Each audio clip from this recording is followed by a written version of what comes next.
KTX를 타고 여기까지 왔습니다. 서울에서 출발하니까 3시간 만에 도착을 했습니다. 지금 아주 좋은 계절입니다.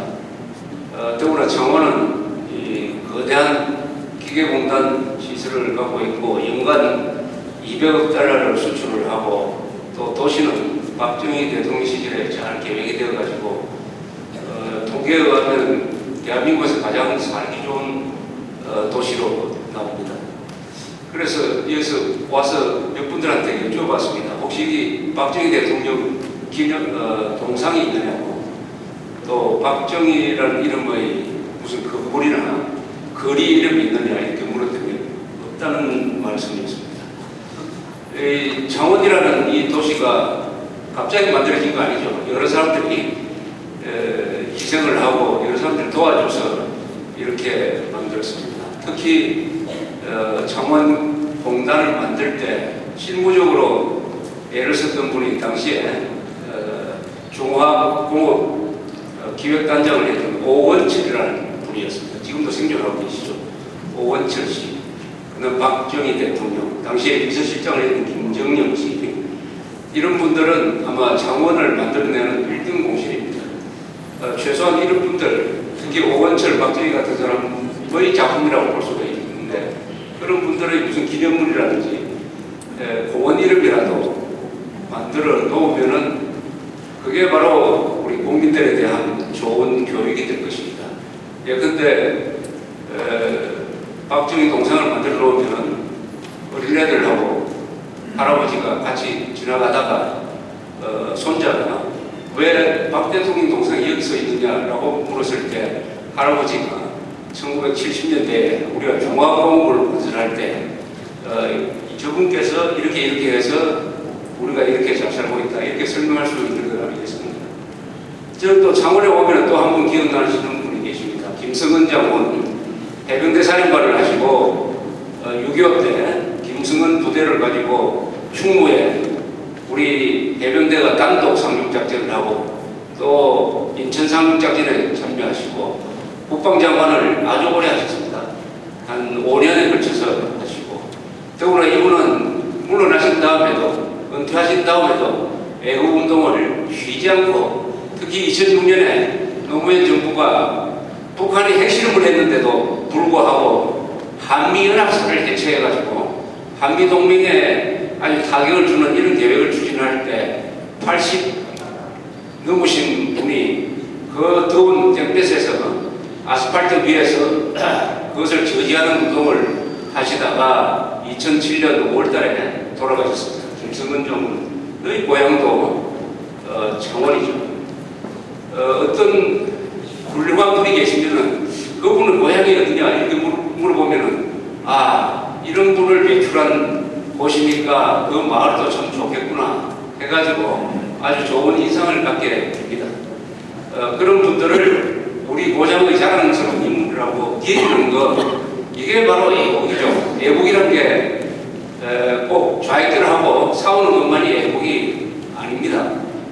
소중한 것, 우리 국토에서, 역사에서 이런 소중한 것을 기리고 그것을 추억으로서 후세한테 넘겨주는, 그래서 우리 다음 세대가 할아버지, 삼촌들이 얼마나 힘들어서 이 나라를 만들었냐 하는 고마운 마음을 갖게 하는 것, 고마운 마음을 갖게 하는 것, 이게 애국운동의 아주 핵심적인 의미라고 생각을 합니다. 고마운 마음을 갖게 하는 것. 이승만, 박정희로 대표되는 그 기성세대에 대한 고마움, 그리고 우리를 구해준 미국 사람들에 대한 고마움, 이 고마움을 가지고 있으면은 사람이 함부로 나가지 못하죠. 그런데 지금 20대, 30대, 40대에서는 그런 고마움을 찾기가 참 힘든 세상입니다.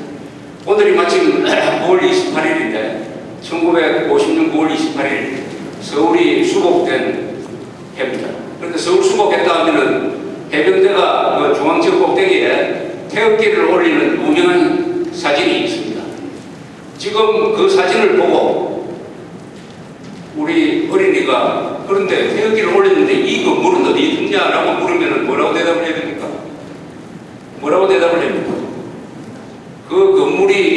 있는데 김영삼이라는 사람이 대통령이 되더니 민족 정기를 회복한다면서 때려 부숴버렸단다 라고 설명할 수밖에 없습니다.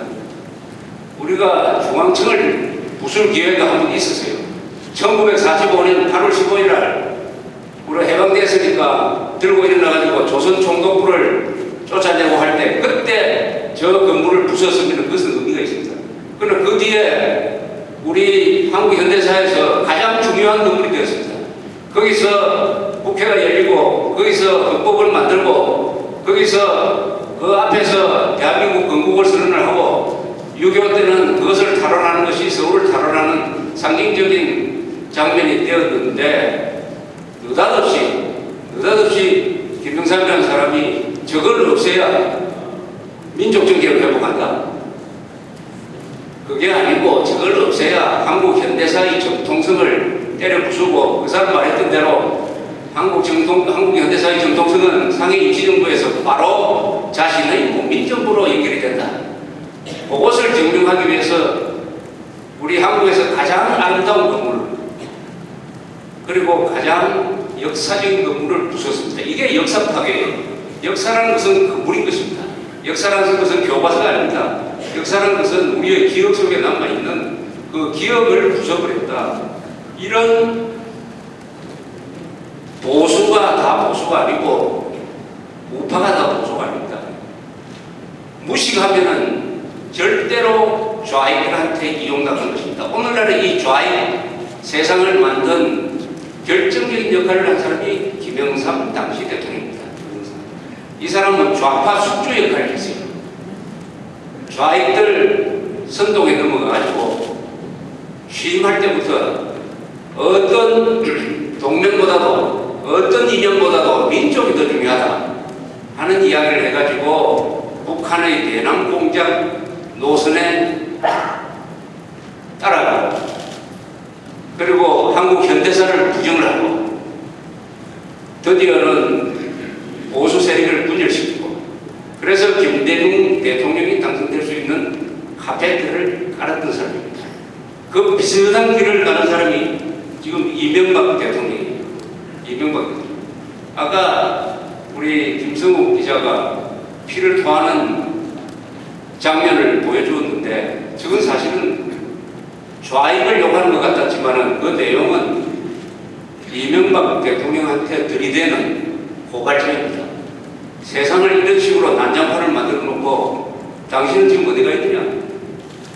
내년에 G20 정상대회를 한다고 유치했다고 만세삼창을 불렀다고 그러는데 만세삼창을 부른 때가 아니고 회의를 중간에 그만두고 돌아와가지고 공무원 12만 명이 민노총에 가입한 이 사태를 해결해야 될 문제였다고 생각합니다. 오늘 국민행동본부가 광고를 냈지만은 이것은 노사 문제가 아니에요.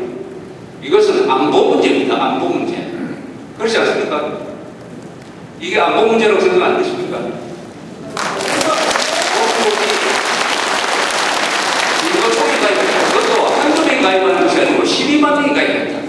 그럼 민노총은 아까 여러 번 설명했던 대로 뭘 주장합니까? 주한미군 철수를 주장합니다. 아니 북한이 핵을 가지고 있는데 주한미군이 철수하면은 핵 무산도 같이 날라가 버리는데 이것은 김정일이 보고 북한군 보고 쳐들어와 가지고 공짜로 이 근사한 나라를 먹으라는 초대장 아닙니까? 그래도 뭘 주장합니까? 국가보안법 폐지. 아니 대한민국 사람 중에서 국가보안법 폐지 때문에 생활이 불편한 사람 누가 있어요? 여러분들 여기 국가보안법 때문에 생활이 불편한 분 계십니까? 생활이 불편한 사람 있어요. 간첩들, 공작원들이 생활이 불편해요. 국가보안법 폐지를 한다는 게 간첩 도와주고 연방제 통일, 연방제 공산 통일 하자는 선동을 마음대로 하라. 즉 자유를 파괴하는